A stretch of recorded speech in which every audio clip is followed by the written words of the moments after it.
The Regular Beer Project looks at Hamm's. Hamm's beer, introduced in 1865. This was sent to me by Kyle from Minnesota, who also sent the Surly Bender. I haven't had Hamm's in a little minute, and let's see. It says good by December 15, 2014, so it's within the freshness date.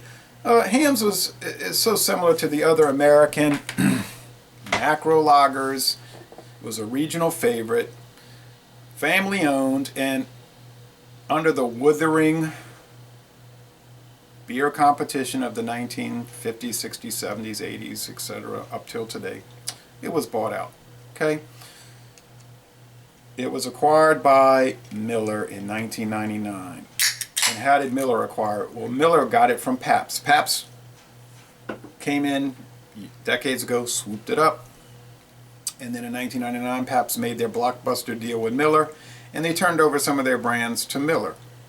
Mickey's, Old English 800, Hamm's, and Henry Weinhard, those brands. So Miller was hot to get a hold of the rights to those brands, and also Pabst turned over all their breweries, well, not all, most of their breweries to Miller, and shut down some of the other breweries. So Pabst is not owned by Miller. They couldn't get away with that because of antitrust law. But you could say that Pabst is joined at the hip with Miller because all their beer, or the vast majority of their beer, is brewed at Miller facilities. Anyway, Miller did phase out some of the Hamm's. Now there's still Hamm's Light, which I've never had, and there are some other were some other Hamm's brands, like Hamm's Golden Draft, which was a cold filtered mimic of Miller Genuine Draft. Back when Stroh's had all these brands, they tried to make a draft version of all their beers. They had Schlitz Golden Draft, Hamm's Golden Draft, and actually one time they called it Genuine Draft, Hamm's Genuine Draft. They must have got a letter from the Miller lawyers, and they hurried up and just called it Golden Draft, and then it became the Schlitz Golden Draft. But regardless, those are mostly all gone today. Coors also was in that game with their Coors Extra Gold, which was a cold filtered version, and that's no longer cold filtered. That's just Coors. It's called Extra Gold Lager. Anyway, this beer, it smells like American style lager. I mean, really, if you got Schlitz, let's say the pre-2011 Schlitz, Miller High Life, Hamm's, they're all around 4.7% Old Milwaukee, Bush, and all that stuff, and you smelled them and tasted them, I don't think you'll really be able to tell the difference. I've done taste challenges, and I really can't tell them apart. Now, not to say that that means they're bad.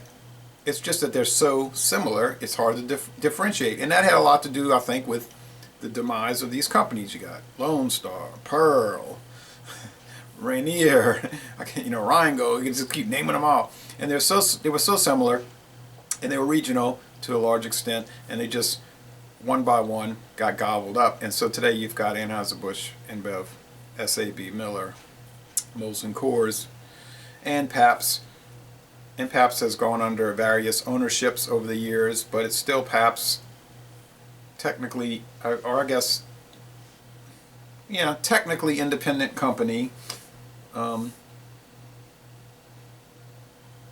those four control essentially 100% of the American mass-produced beer market. And they're starting to get into craft beer, or as some people say, crafty beer.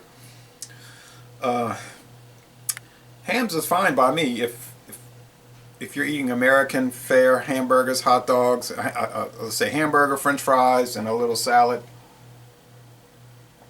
This would be fine to have. They might still make Hamm's in bottles, but I've never seen it in bottles. Really, it's usually just in these 12-ounce cans. It's sold at a very low rate. Sell it in 30 packs. When I've been in the Chicago area, I've seen 6-packs for $2.99. I've never seen it in Louisiana. It could be here. It has a little, certainly does have a little hop note. And people will say it has no flavor. That is not true. Hamm's does have flavor, and it's a good flavor in my opinion. It has character, although, like I was saying, the character is not that different from the character of the other mass-produced macro lagers, but it has heritage. It's something to try, and it's the kind of thing that if you ever see it and you haven't tried it, you ought to try it, because you might turn around and find it's been discontinued, like with Falstaff. I used to buy this, and then I wrote an email to Pabst Brewing Company, and I said, what's up with Falstaff? I've not seen it in the store, and the lady told me it was discontinued earlier in 2005 because of poor sales.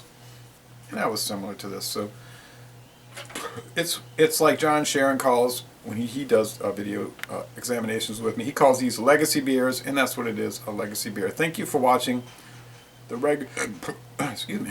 Thank you for watching this video production, part of the regular beer project series.